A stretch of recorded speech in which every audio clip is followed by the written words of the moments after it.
Abigail Morrison gave up her name, career, and dreams just to be the perfect wife.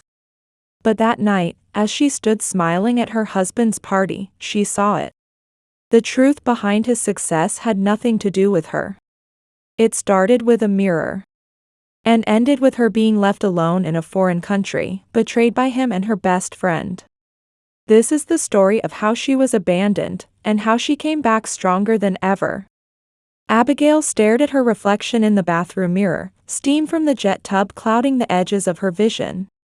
Behind her, framed magazine covers showcased her past interior design work, reminders of a career she'd sacrificed for her husband's ambitions. The clock ticked relentlessly in the background, each second pulling her closer to another evening of pretending. Her husband Jeremy's voice cut through her thoughts like a knife.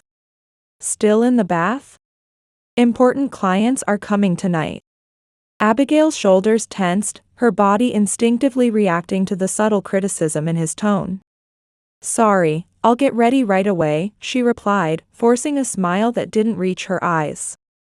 Hours later, at Jeremy's business reception, Abigail stood by his side, the perfect wife in her designer dress.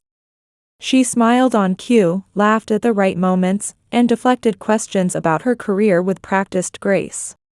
I'm taking a break from design right now, she explained repeatedly, each time feeling the words stick in her throat like tiny thorns.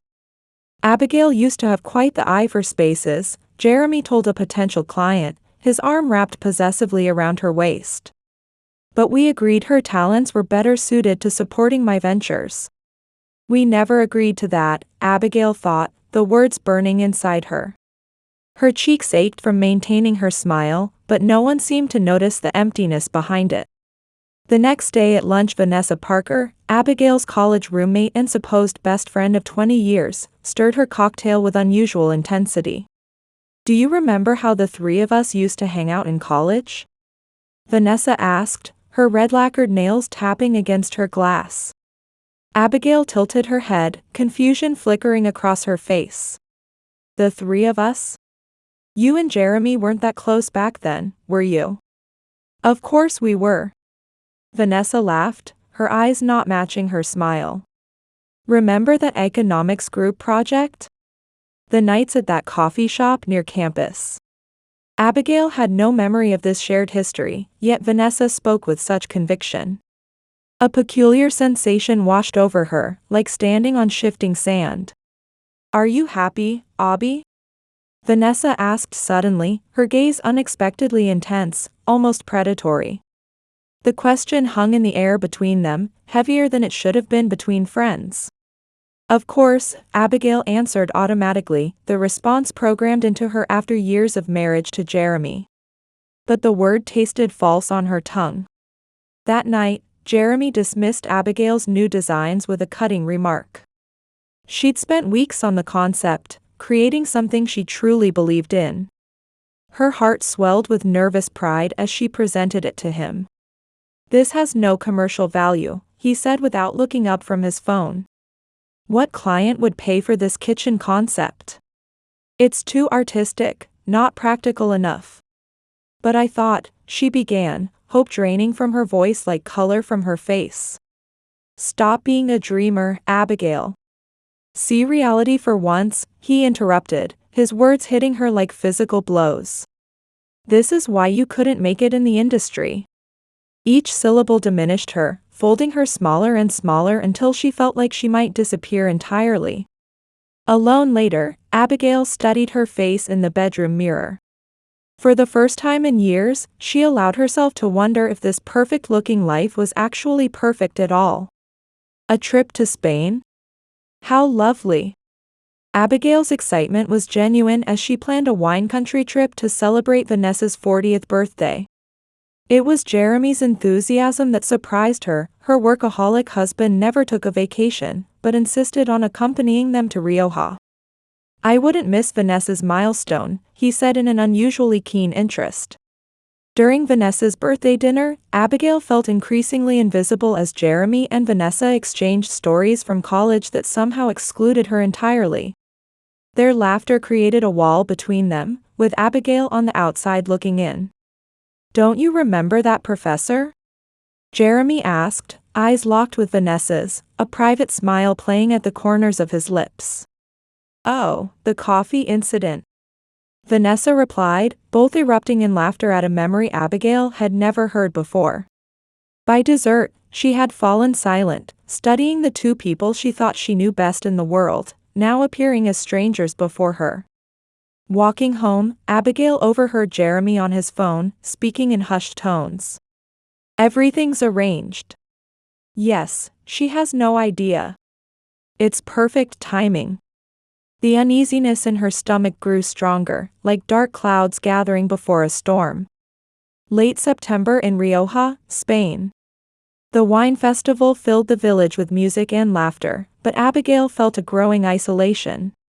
Jeremy and Vanessa kept disappearing to take photos, returning with private jokes and meaningful glances that excluded her.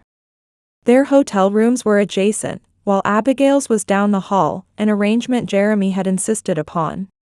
Each night, she heard their muffled voices through the walls, falling silent whenever she approached. One evening, Abigail accidentally witnessed Jeremy leaving Vanessa's hotel room, his shirt half untucked. Her heart pounded in her chest like a trapped bird, her world tilting on its axis. I was just showing her some tourism pamphlets, Jeremy explained too quickly, not meeting her eyes, smoothing down his rumpled clothes with shaking hands. Abigail nodded silently, swallowing the lump in her throat. She wanted to believe him, needed to believe him, despite the evidence mounting against him. Tomorrow let's visit that hill outside the village, Vanessa suggested at breakfast, her eyes glinting with something cold and unfamiliar as she exchanged a quick glance with Jeremy. The view is spectacular. Abigail noticed how Vanessa's hand lingered on Jeremy's arm, how his eyes softened when he looked at her friend. It was the way he used to look at Abigail, years ago, before she became just another carefully curated piece in his perfect life collection. On the final day of the festival, the three stood on a hillside away from the crowds as the sun began its descent. The golden light painted everything in warm hues that contrasted sharply with the chill Abigail felt spreading through her body. Let me take a photo with your phone, Vanessa said, reaching for Abigail's smartphone, her connection to her home, to her identity. Once it was in her hand, Vanessa's expression changed completely, the mask dropping to reveal something ugly underneath.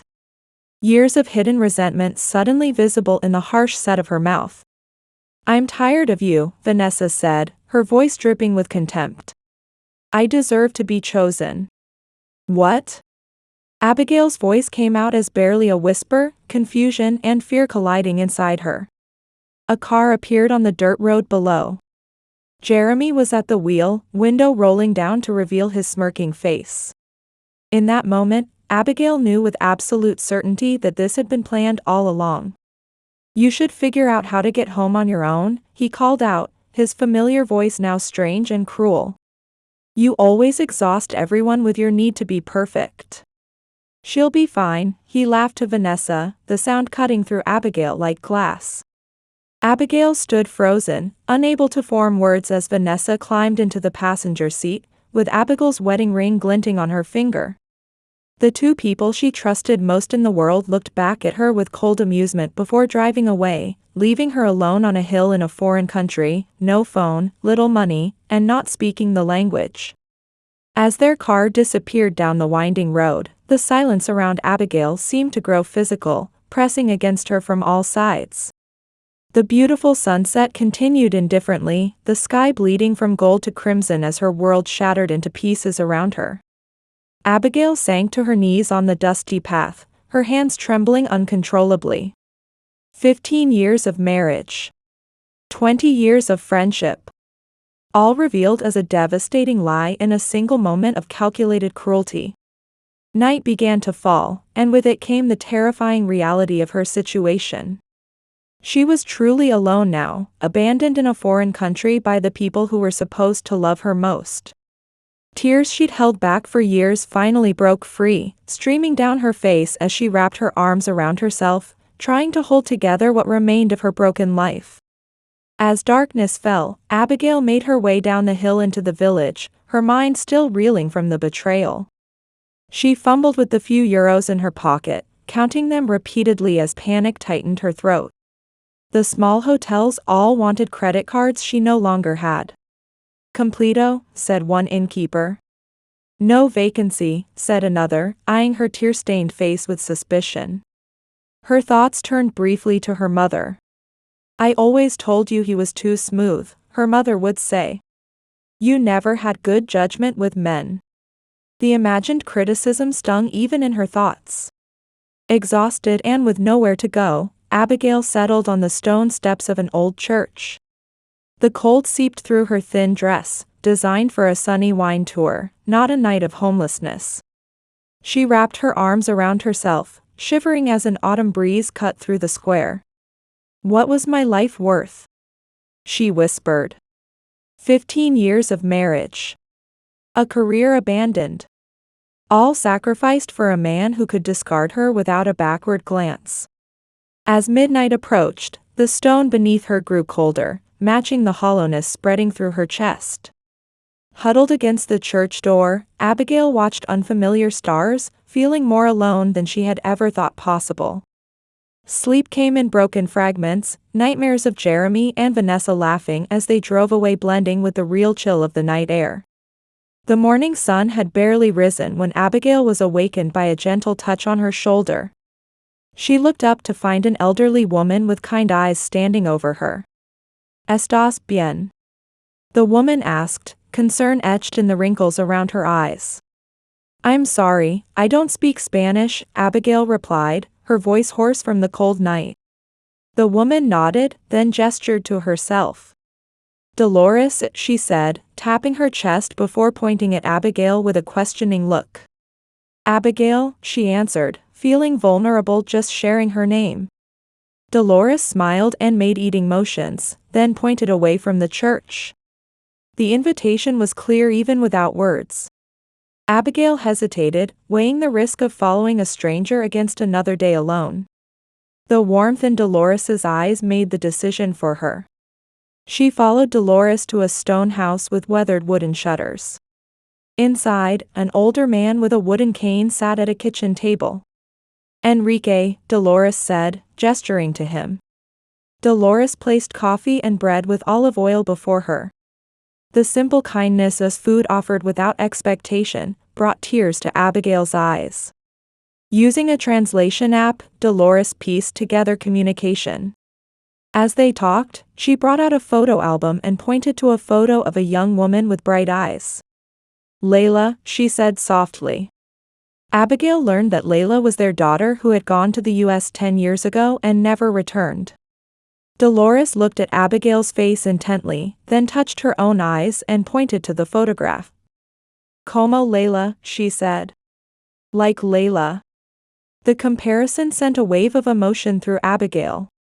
This woman saw her lost daughter in a stranger's face, a pain deeper than Abigail's own fresh wounds. That evening, Enrique opened a bottle of wine from their family winery.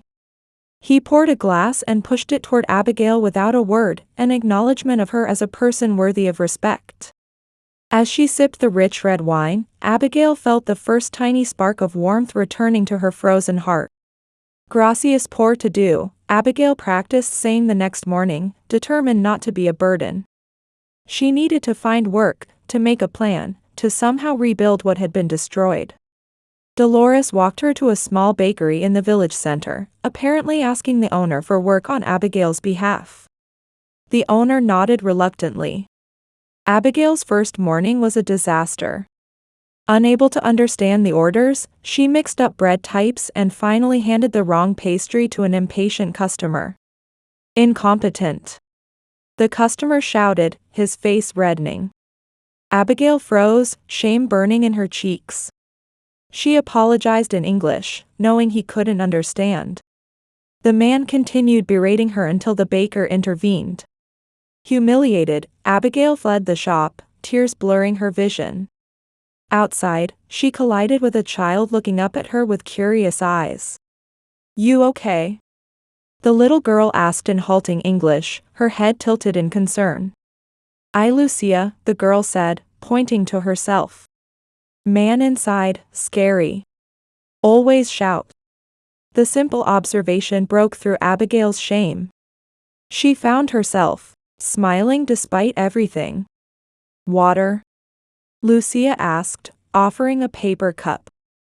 Abigail accepted, the cool water soothing her tight throat. Thank you, Lucia. My mama's sick. Papa drive big truck, not home, Lucia shared matter-of-factly. For the first time since being abandoned, Abigail looked beyond her own pain. This child had her own struggles, yet offered water to a crying stranger. The perspective shift was like a window opening in a suffocating room. Weeks passed. Abigail continued staying with the Navarros, moving from the bakery to helping around the house and winery. Temporary, she told herself each night. But the path home became increasingly unclear. Home to what? An empty apartment? A career she'd abandoned? The curious stares of villagers followed her everywhere. La Mujer Abandonada, they called her, the abandoned woman, with gazes that held a mixture of pity and suspicion. Beatriz Fernandez, the village's English teacher, became Abigail's first friend. I spent years in Madrid before returning home, Beatriz explained. The city has opportunities, but this village has roots.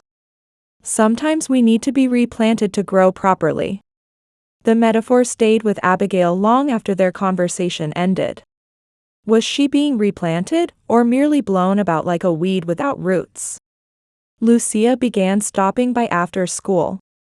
You teach me English, I teach you Spanish, she proposed seriously. And so a new routine formed, vocabulary lessons beside the winery's stone fireplace. In Lucia's determined efforts, Abigail recognized her own childhood ambition, before compromises had whittled it away. As autumn deepened, Abigail realized she no longer counted the days since being abandoned. Instead, she counted small achievements, mastered Spanish words, successful conversations with shopkeepers, Enrique's rare smiles at her assistants. One evening, as she helped Dolores prepare dinner, the older woman placed a hand on Abigail's shoulder. Quédate, she said simply. Stay. The simple invitation pierced something within Abigail. Not obligation or duty, the forces that had shaped her marriage, but genuine desire for her presence. Tears sprang to her eyes as she nodded, unable to speak. That night, lying in the small guest room that had become hers, Abigail realized that for the first time in years, she was breathing freely. The pain of betrayal remained, but around it, something new was growing. Not the perfect life she had once believed she had, but something real, with roots reaching tentatively into this unexpected soil. November at the winery brought a refreshing chill to the air. Abigail had been with the Navarros for over a month, long enough to notice the worry lines deepening on their faces each time they reviewed the winery's accounts. One evening, Abigail found Dolores crying softly over a stack of papers. Through their improving communication, Abigail learned the full extent of the Navarros situation. Their winery was struggling financially. Their son Javier had left for Madrid a decade ago, choosing a corporate career over the family business. With Enrique's arthritis worsening, production had decreased while debts mounted. I want to help, Abigail said the next morning, pointing to the vineyard. Work. Me. Enrique looked skeptical, eyeing her manicured hands that had never known hard labor. But necessity outweighed doubt, and he nodded. Abigail's first day in the vineyard was brutal. By noon, her back screamed in protest and her hands were scratched and stained purple. Yet there was something liberating about the physical exhaustion that quieted her mind. No thinking, she told Beatriz later. Just doing. It helps, here. She touched her chest. Each day became easier as her body adapted. The vineyard's rhythm became a form of meditation. For the first time since her abandonment, Abigail slept deeply at night, her dreams free of Jeremy and Vanessa. One afternoon, Enrique inspected the basket of grapes she'd harvested. His face remained impassive as he examined the clusters. Finally, he gave a single, approving nod before turning away. Abigail felt a surge of pride stronger than any she'd felt from pleasing Jeremy. From the edge of the vineyard, Lucia watched, her schoolbooks open but neglected. The girl's quiet presence became a constant, her admiring gaze both comforting and challenging. Here was someone who saw Abigail not as an abandoned wife, but as a woman building something new. With the harvest complete, work shifted to the winery itself. Abigail noticed how visitors would enter the small tasting room, only to leave quickly without purchasing. The space was dark, cluttered, and uninviting, a stark contrast to the quality of the Navarras wine. One evening, she gathered her courage and sketched a redesign. The next morning, she presented her ideas to Enrique and Dolores. No money, Enrique stated flatly after looking at her drawings. No money needed, Abigail insisted. She pointed to the old barrels stacked behind the winery. Use these. Recycle. Skeptical but desperate, Enrique gave his permission. Abigail threw herself into the project, repurposing old barrels into display stands, sanding and staining weathered wood to create shelving. She rearranged the space to create a natural flow, opening shutters that had been closed for years to let in natural light. As she worked, a realization dawned on her. For years, her designs had been compromised by clients' demands or Jeremy's criticisms. This was different. "This is my design," she whispered to herself. "No one else's." The freedom was intoxicating. She worked from instinct rather than calculation, creating a space that felt authentic to the Navarro family and their generations of winemaking tradition. Lucia often watched her work, asking endless questions.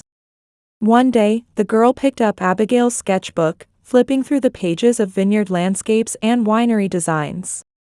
"Beautiful," Lucia said in Spanish. "This is our village? And the vines? And Dolores and Enrique?" Her finger traced the lines of a drawing showing the Navarras beside their vineyard. "I want to draw too," Lucia declared. "Teach me." The request touched something deep in Abigail. She'd never thought of her art as something to pass on, only something to sell. She found a spare pencil and showed Lucia how to start with basic shapes, how to observe before drawing, how to express feeling through lines. When the tasting room reopened, the village buzzed with curiosity. People who had never visited came to see the transformation. Tourists who once drove past now stopped, drawn by the warm glow visible through the newly cleaned windows. Wine sales increased immediately. Enrique stood in the doorway watching customers exclaim over the space. "Appearance matters," he said quietly to Abigail. "I didn't know how much." In his gruff acknowledgement, Abigail heard what Jeremy had never given her, genuine respect for her talent. Each night after dinner, Abigail studied Spanish with fierce determination. Soon she could name every tool in the winemaking process. Her accent remained strong, but the villagers appreciated her effort, beaming with approval when she got it right. December brought village festivals and traditions. Dolores insisted Abigail join them for each celebration. Each event wove her more tightly into the community fabric. "I can breathe here," she told Beatriz over coffee one morning. "In Toronto, with Jeremy, I was always holding my breath, waiting to make a mistake." "That's not love," Beatriz said simply. "That's control." The words resonated with Abigail. How long had she confused the two? How many years had she measured her worth by Jeremy's approval? Gradually, the woman who arrived broken in Spain began to heal. Her laugh, once careful and restrained, became genuine. Her posture was straightened, no longer braced for criticism. Even her designs evolved, becoming bolder and more intuitive. Dolores noticed the change. "You smile like Layla used to," she said one evening as they prepared dinner. Before she left. The comparison warmed Abigail. Being compared to their lost daughter felt like being given a place in their history, a connection deeper than guest or employee. Later that week, Abigail overheard Lucia telling her mother, "When Abigail is happy, I feel happy too." The simple statement stopped Abigail in her tracks. Her presence mattered to this child. Her happiness affected someone else's.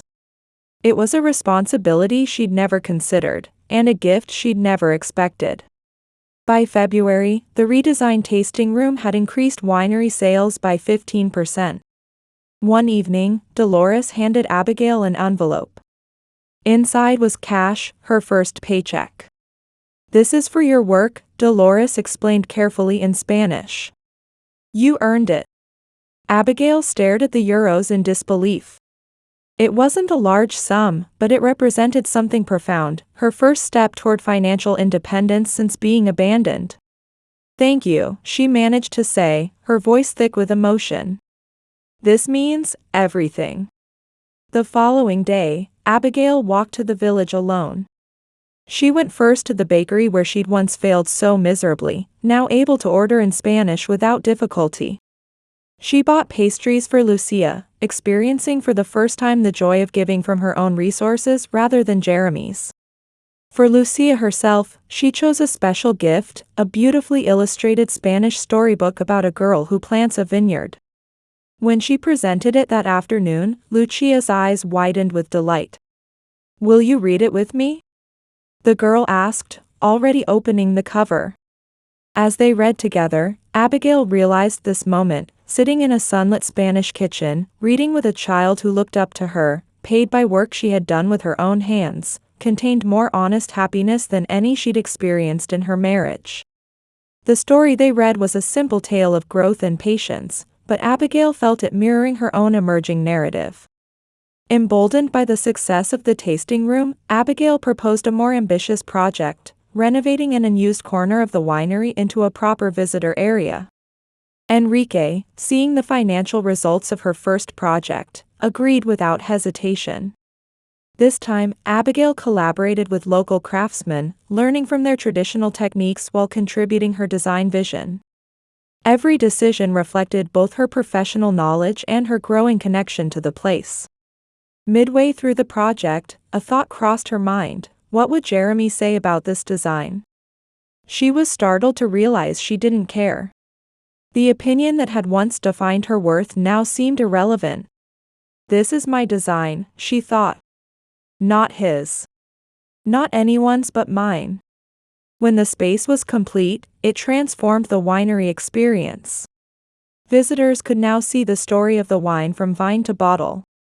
Sales increased by 30% the first month. On opening day, the villagers gathered to celebrate. Enrique, normally so reserved, proudly conducted the first tour. Dolores wept openly when a wine critic from Madrid pronounced their modest operation a hidden gem with world-class presentation. Abigail stood slightly apart, watching their joy.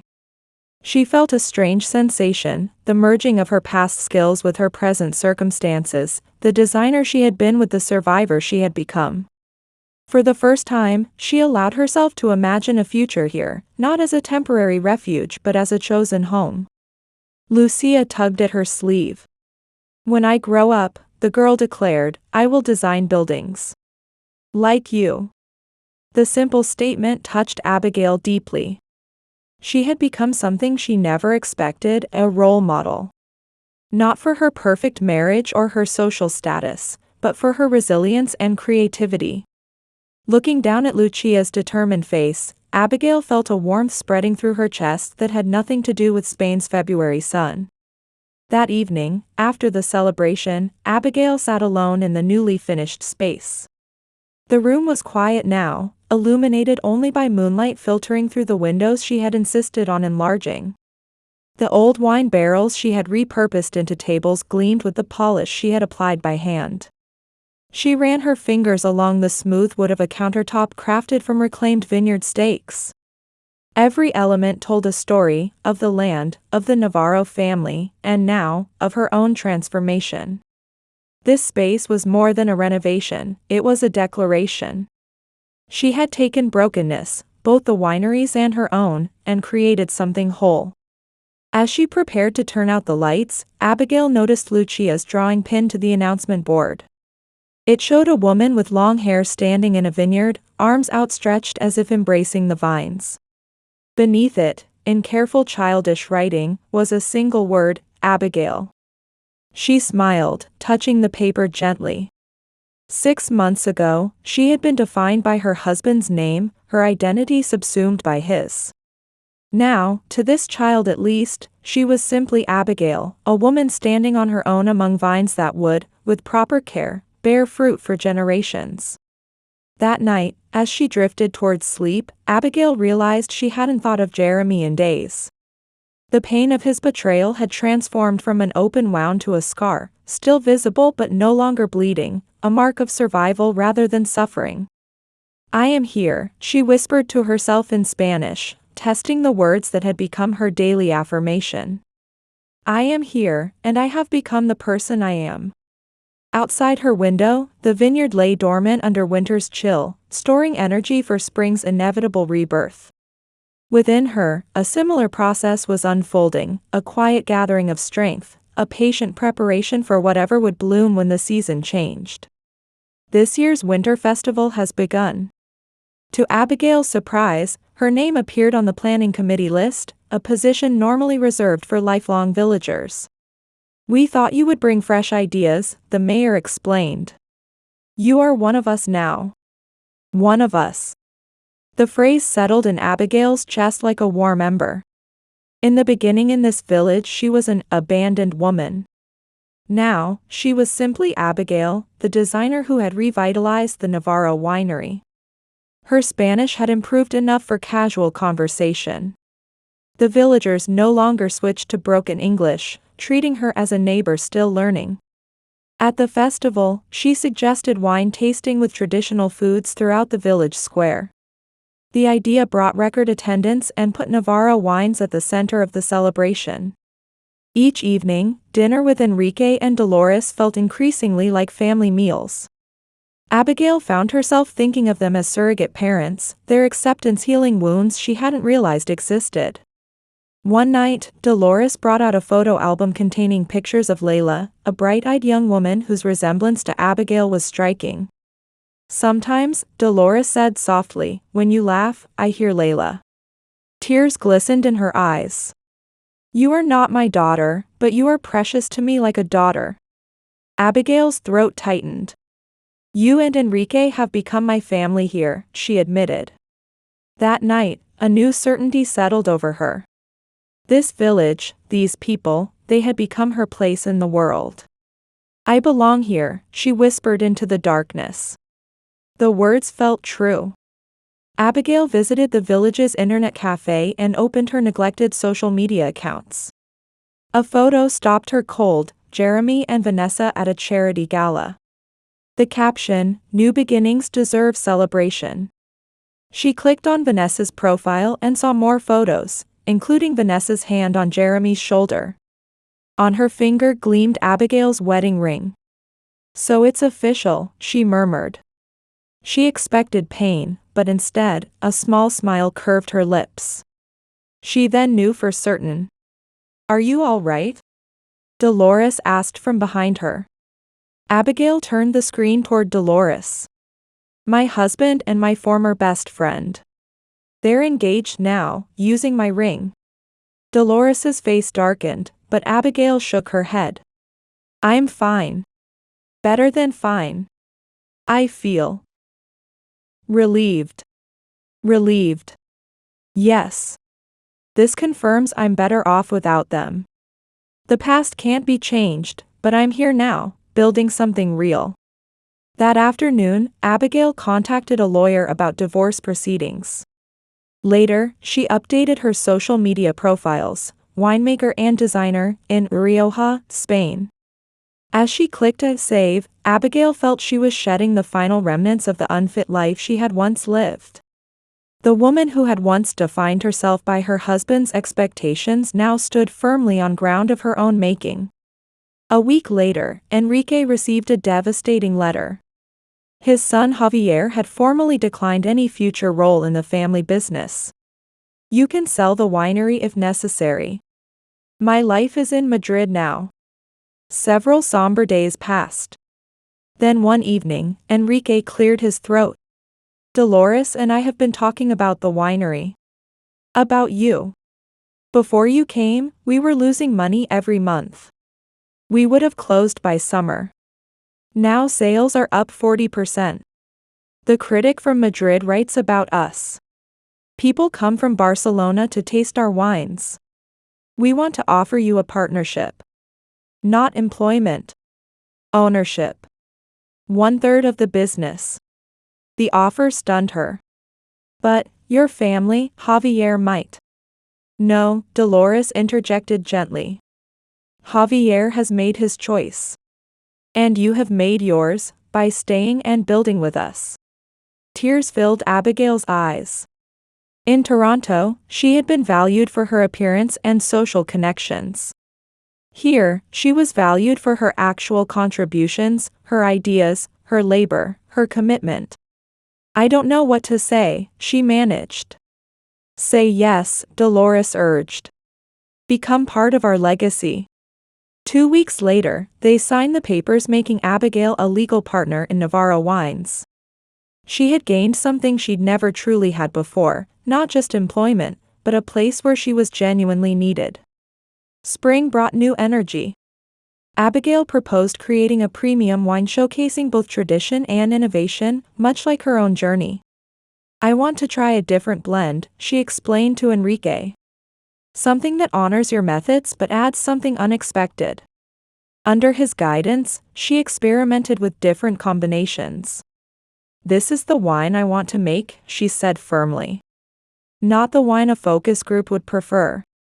Her wine. One afternoon, she noticed Lucia drawing at a corner table. On the paper was a rendering of the village among vineyard-covered hills, the winery prominent in the foreground. Though childlike, it conveyed a powerful sense of belonging. Lucia, could I use your drawing for our new wine label? Abigail asked. The girl's eyes widened. My drawing? On a real wine bottle? Yes. And I'd like to name the wine Lucia as well, for new beginnings and future generations. Lucia's face lit up with such joy that Abigail's heart swelled. Here was a child looking up to her, growing because of her presence. When they entered a Lucia in a regional competition, it won an award for innovative newcomers and attracted attention from international importers. As the first orders came in, Abigail felt a surge of confidence unlike anything before. This wasn't the borrowed confidence of being Jeremy Morrison's wife. This was earned confidence from creating something valuable through her own vision. Lucia proudly told everyone that a wine carried her name and art. Watching her, Abigail realized she had become something unexpected, a mentor, a role model. Not for her fashion sense, but for her resilience and creativity. Planning began for a launch celebration to celebrate the first shipment of Lucia wines. The entire village became involved, the baker creating special pastries, musicians offering to perform, the mayor making it an official village event. As preparations accelerated, Abigail experienced a strange premonition. What if Jeremy saw the social media posts? What if he came? The thought no longer frightened her, but it made her reflective. The evening before the party, she studied her reflection. The woman who looked back was not the polished Toronto socialite of a year ago. Her skin was tanned from working outdoors, her hands slightly roughened, but her eyes clearer and more direct. I won't run anymore, she promised herself. Not from them, not from myself.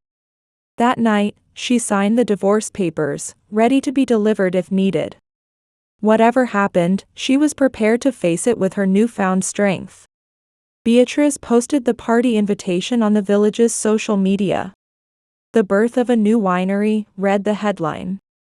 Abigail smiled at the double meaning, a rebirth of the Navarro business, and of herself. As she fell asleep, Abigail's thoughts drifted to the future. The following day would mark her emergence not as Abigail Morrison, abandoned wife, but as Abigail, winemaker and designer, partner in Navarro Wines, mentor to Lucia, valued member of a community she had chosen, and which had chosen her in return. The next day, warm sunshine brought a perfect spring day to Navarro Winery. New buds emerged on the grapevines as almond blossoms floated through the air.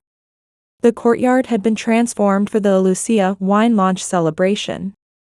Nature's rebirth mirrored Abigail's transformation, dormant vines awakening after winter, just as she had awakened from her former life. Wine buyers mingled with villagers while Abigail moved among them confidently, discussing vintages in Spanish or English as needed. On stage with Enrique and Dolores beside her, Abigail began her presentation. When I came here, I knew nothing about winemaking. I had lost everything I thought defined me. What I found here was something I never truly had before: authenticity. When she introduced Lucia and her label design, the crowd erupted in applause. The young girl stepped forward, beaming with pride. As glasses were raised, Abigail felt complete. Here, she had finally found her true self. The celebration was disrupted by a murmur sweeping through the crowd as attention shifted toward the entrance. Jeremy stood there in an expensive suit, looking out of place. His confident smile couldn't mask his discomfort as he finally locked eyes with Abigail. I finally found you, he called out, striding toward her as if concluding a minor inconvenience rather than a life-altering betrayal. The crowd parted silently. Abigail felt the air charge with tension. This joke has gone far enough, he said, reaching her. I've had to explain your extended vacation to everyone. It's been extremely inconvenient. He grabbed her arm. It's time to come home. She saw Dolores and Enrique moving to intervene, but waved them back.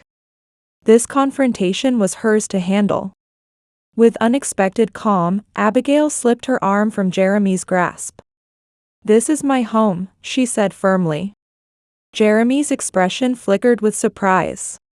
Don't be ridiculous, he scoffed. What are you doing here? Playing farmer? How soon will it be until you run out of money? Instead of answering, Abigail turned to the French distributor nearby. Francois, this is Jeremy Morrison, my soon-to-be ex-husband. Francois has just ordered 300 cases of our premium wine for Paris. Jeremy instantly switched tactics, producing a business card. Interesting. Perhaps we could discuss investment opportunities. Francois didn't take the card. I believe I'm already dealing with the partner responsible for this extraordinary wine, he said before walking away. These people believe in me, Abigail said. Not just what I can do for them, but me as who I am. Jeremy's face hardened, then softened strategically. We can start over. I made a mistake. Do you want me back, or just what I represent? Your perfect wife who makes your life run smoothly?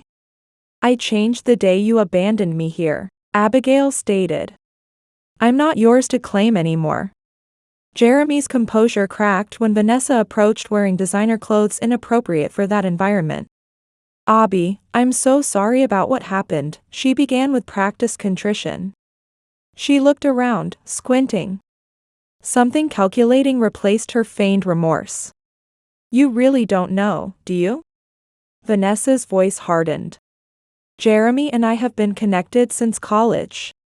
That night he told me I had too much shadow while you were all light. But look now, I'm the one he chose. She held up her left hand, displaying Abigail's former wedding ring. The villagers murmured disapprovingly while Beatrice translated for those who didn't speak English. Abigail felt strangely calm. So you've been waiting all these years to take my place? That's actually rather sad. Sad. I won. Vanessa snapped, her facade crumbling. Is that what this was? A competition? Abigail looked between them as they conversed, the man who had control over her life and the woman who envied it. Then I should thank you both. Without your cruelty, I might never have found my real strength. She pulled out the divorce papers. I've already signed. Your turn, Jeremy. Listen to me, Jeremy said, using his intimate persuasive tone. I haven't slept well since that day. The sheets are cold without you. He knelt theatrically. I went back for you that day. I turned the car around, but you were already gone. The lie hung in the air. Abigail felt a momentary pull toward the familiar. Then she felt a small hand slip into hers. Lucia stood beside her, watching with wary eyes. Abigail squeezed the child's hand, drawing strength from the contact. She looked around at the gathered villagers, Dolores and Enrique with their concerned support, Beatriz who had helped her navigate a new culture, neighbors who had accepted her as their own. I make choices without regret now, she said firmly. This is where I belong. Goodbye, Jeremy. Something in her tone finally convinced him. Jeremy stood slowly, taking the divorce papers. Vanessa, sensing defeat, tugged at his arm. As they walked away, spontaneous applause erupted from the villagers. Dolores embraced her, whispering, "You are truly strong, Majida." Lucia looked up, worry in her eyes. Bad people not coming back? Abigail stroked the girl's hair. Sweetheart, our story is just beginning. The following year, the business had flourished, with Abigail's tasting room becoming a tourist destination. Dolores's arthritis had worsened. Abigail now accompanied her on daily errands, supporting her arm as they walked. Now it's your turn to be the caretaker, Dolores said one morning. Isn't that what family does? Abigail replied, understanding what that word truly meant. The premium line featuring Lucia's artwork had expanded to include 2 new varieties. The girl, now 11, had created drawings for each label. Your art makes these wines special, Abigail told her. People connect with the story they tell. Lucia beamed. When I grow up and make my own wine, can I name one Abby? The question caught Abigail off guard, emotion welling up. In this child's eyes, she had become someone worth honoring, not for her appearance, but for who she truly was. Evening found Abigail scrolling through photos on her phone, herself with Dolores and Enrique in front of their winery. Her family not by birth but by choice. The day they abandoned me was actually the first day of my real life, she thought, watching sunset paint the vineyard gold. Through the window, she could see new growth on the vines. In the distance, she and Lucia walked among the rows, the girl skipping as Abigail pointed out developing fruits. Her sketchbook lay open to drawings of the village, winery, and family she had found. What had once been hopeful sketches had become reality. That evening, as she prepared dinner with Dolores and Enrique, their comfortable rhythm felt precious. On the table stood a bottle of a Lucia wine, its label catching the light. Outside, almond blossoms drifted on the spring breeze as new growth spread across the vineyard. The grapevines, like Abigail, had needed time to establish deep roots. Now both were bearing fruit. This is a life she has created, not one assigned to her. And the story, like the seasons in the vineyard, will continue to unfold in its own beautiful way.